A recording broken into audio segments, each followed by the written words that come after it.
water heater ay isa sa pangunahing kailangan sa mga motel, hotel o anumang mga bahay panuluyan. Dahil ginagamit ito sa paliligo, paghuhugas ng pinggan at marami pang mga bagay-bagay na kinakailangan ng water heater. Ngayon po mga kabayan, ay nandito po tayo upang gawin ng isang portable water heater. Ang water heater pong ito ay isang Panasonic. Wala po siyang indicator na lights. Kahit po yung standby power niya ay wala. Ngayon po ay i-check po natin ito kung ano po ang dahilan kung bakit po siya ayaw uminit at walang power. Simulan na po natin baklasin mga kabayan. Bago po natin baklasin, ay patayin po muna natin ang ating power supply. Napatayin na po natin ang ating power supply. Sunod po naman natin patayin ang ating patayin po natin ang mga angle valve na ito para may wasang tumagas ng tubig. Ngayon po ay tanggalin na po natin. Dapat lagi po tayo may pangontra.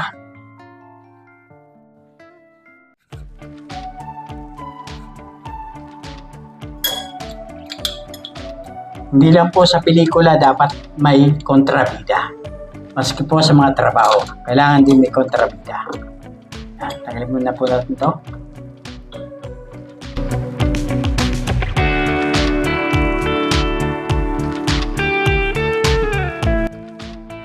Tatanggalin po natin ito.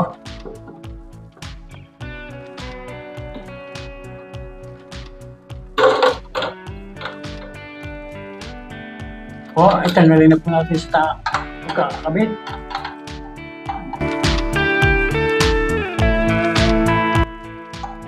Maganda pong klase itong water heater na ito. Makikita nyo po, tanso po ang kanyang tangke. Kaya po mahal itong water heater na ito. Tanggalan po natin.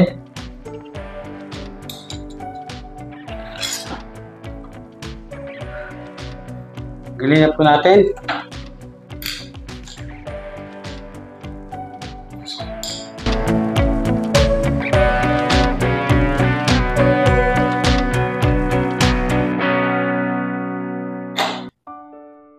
Kahit po alam nating walang power, dapat po lagyan pa rin po natin ng tape bilang upang magkaroon po tayo ng proteksyon. Lagyan po natin ng tape para aksidente mang maiyon doon ay hindi tayo makukuryente.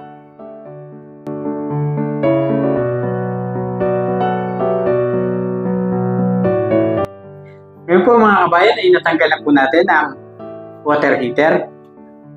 Ngayon po ay gagawin na po natin at hahanapin po ang naging problema kung bakit ito ay nag-trip at kung bakit ayaw uminit.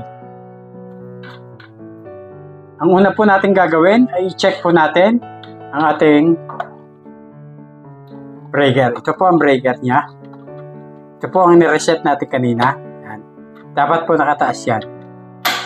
Ngayon i-check po natin kung may mga continuity. Gamitan po natin ang tester. Lagay po natin sa resistance. Testingin po natin. Reset po natin itong breaker. Ngayon po testingin po natin. Dapat po may continuity po ito.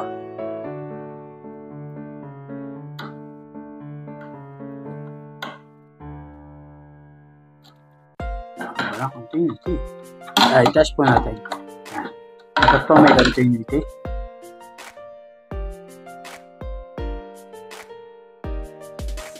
Po, may continuity po.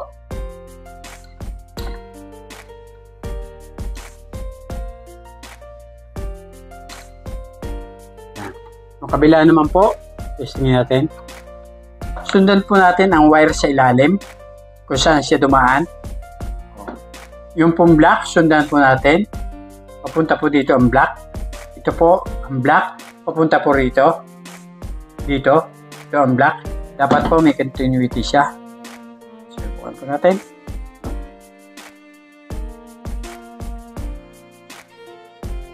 Yan. Tama po, may continuity. Ito po ang thermostat. Tingnan po natin kung may continuity.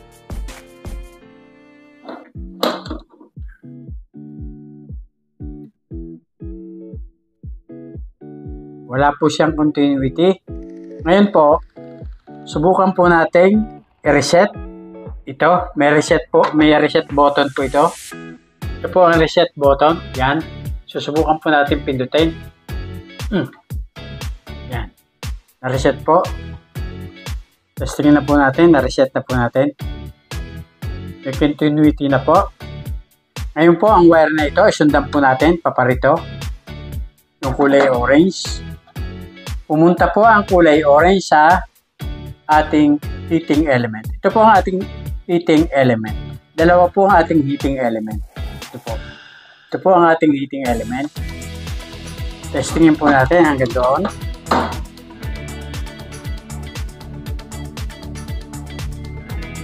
Continuity po. Ngayon po, ang testingin naman po natin ay ang line 2. Dalawa po ang water heater natin. Dalawa. Ito po. Ito po ang kanyang neutral. Testingin po natin itong kanyang line 1. Yung po isa ay line 2. Ito po ang line 1. Dalawa po magkasama. Ito po ang pinaka-common. Ito. Yan po. May continuity. Ngayon po dito sa kabila po, kapag may tubig na dumaloy dito, dahil nakabukas ito, magkakaroon po ng contact yan. Diyan po, mag-o-on po ito. Pag may dumaloy pong tubig, lumabas dito, may agos na ng tubig, magko-contact po yan. I-on niya po ito, kaya po iinit. Magiging connected na po ang line 1. Ito po ang line 2. Kaya po iinit po yan. Yan po ang trabaho ng flow switch. Yan. Yan po. Testingin naman po natin ang isa pang heating element. Tayo po ay mayroong dalawang heating elements dito. Ito pong kulay po ng isa. Ngayon po, testingin naman po natin ang kabilang heater. Ito po. Ito. Itong kulay po lang ito. Yan. Galing sa ito naman po. Galing sa blue. Galing naman po ito. Itim din ito. Itim.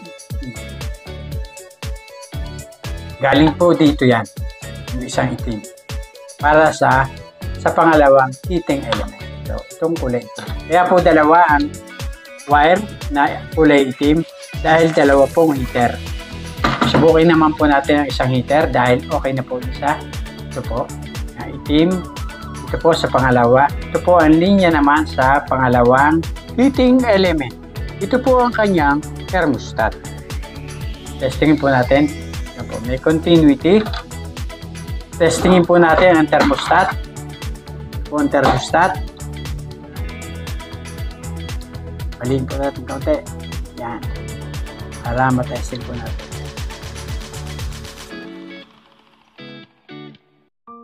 Wala po siyang continuity. Ngayon po ay i-reset po natin ang button. May button po ito. Ito po ang button. Yun po. Yun po ang button. Yun. Yun po ang button. Pindutin po natin ito. Ngayon po, testingin po natin.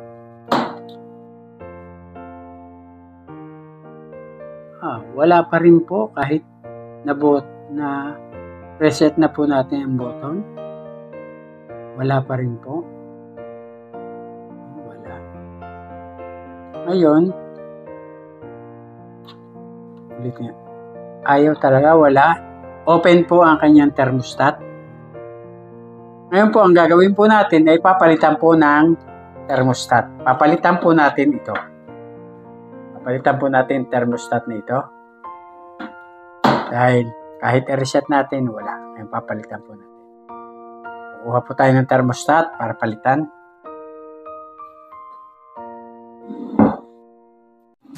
Ito po ang ipapalit natin. Thermostat.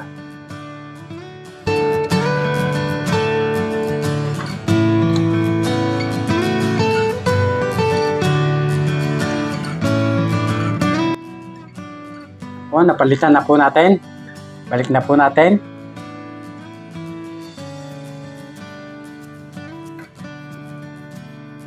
Testingin po natin kung tutunog. Balikan na po natin ang thermostat. Yun po, okay na po. Ang naging diferensya po itong thermostat at ito pong ating breaker ay nag-trip. Ngayon po ay ibabalik na po natin para matesting po natin kung ayos po ang ating pagkakagawa. Balik na po natin mga kabayan. Ngayon po ay kabit na po natin mga kabayan, kakapsat, kasangkayan. Kabit na po natin ang power supply.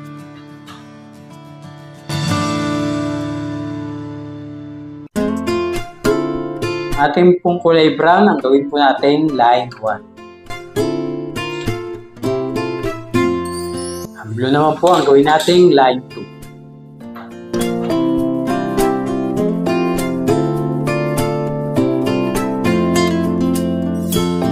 Po ang ating ground. Ilagay mo natin ang ating ground. Po ang ating ground.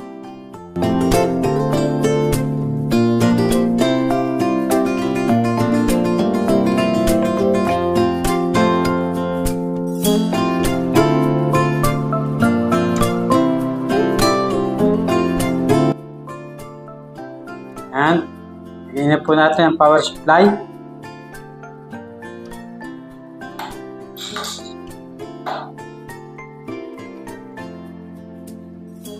Po ilalagay na po natin sa ilalim. Ngayon po ay ilalagay na po natin mga kabayan.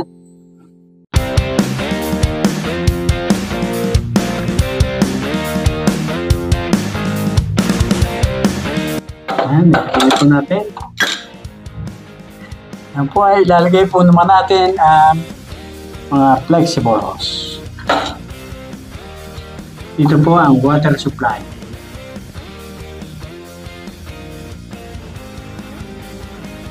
Ang paghihigpit po sa ganito, huwag niyo pong pilitin pag hindi pumapasok kasi plastic po ito. Pwede pong malostray dyan. Kamay mo lang muna, kamay. Sunod po natin ang ating hose na kung saan dadaan ang mainit na tubig. Pitin na po natin ang paghihigpit po, dahan-dahan din. Huwag masyadong sobrang higpit. Pagya lang. Tatansyahin nyo na hindi na mag-higpit. Yan. Ito rin po, ganun din ang gawin natin.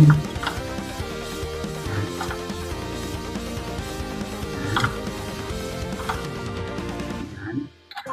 Bagya lang. Pwede na po natin subukan kung may leak. Buksan na po natin.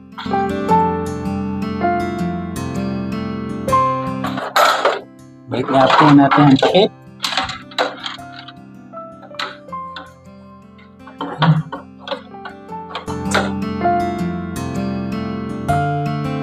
Lagyan na po natin ang tornilyo sa ilalim.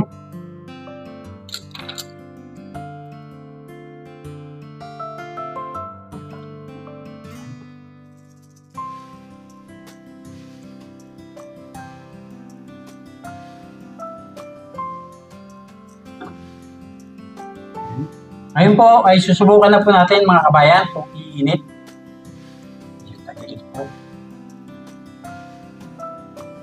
Na po ang breaker. Yun po natin ito. Ito, pindutin po natin ito. Yun. May kulay pula na pong liwanag. Ibig sabihin, naka-on na. Ngayon po mga kabayan, isusubukan na po natin kung iinit po.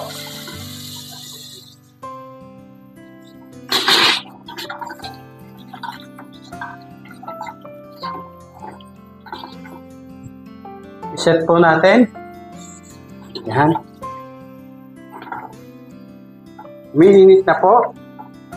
Mga kabayan, mainit na po mga kabayan. Yan.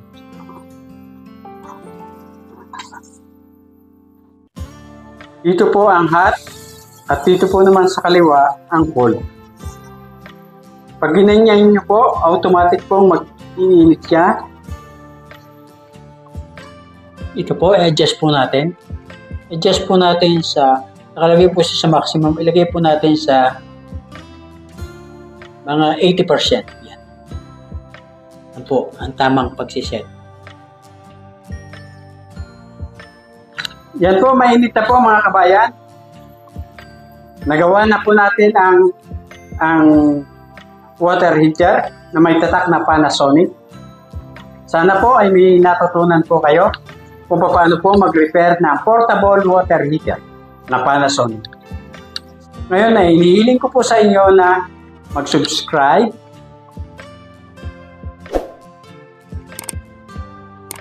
pindutin ang notification bell,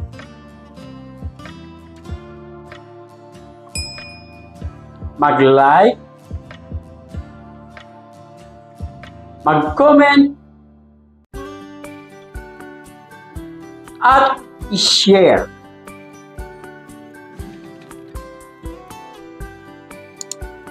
Upang maging updated po kayo para sa susunod ko pang i-upload ng mga video na kapaki-pakinabang, nakalilibang, at kapupulutan ng mumunting kaalaman. Maraming salamat po sa inyong panonood. Hanggang sa muli! Bye-bye!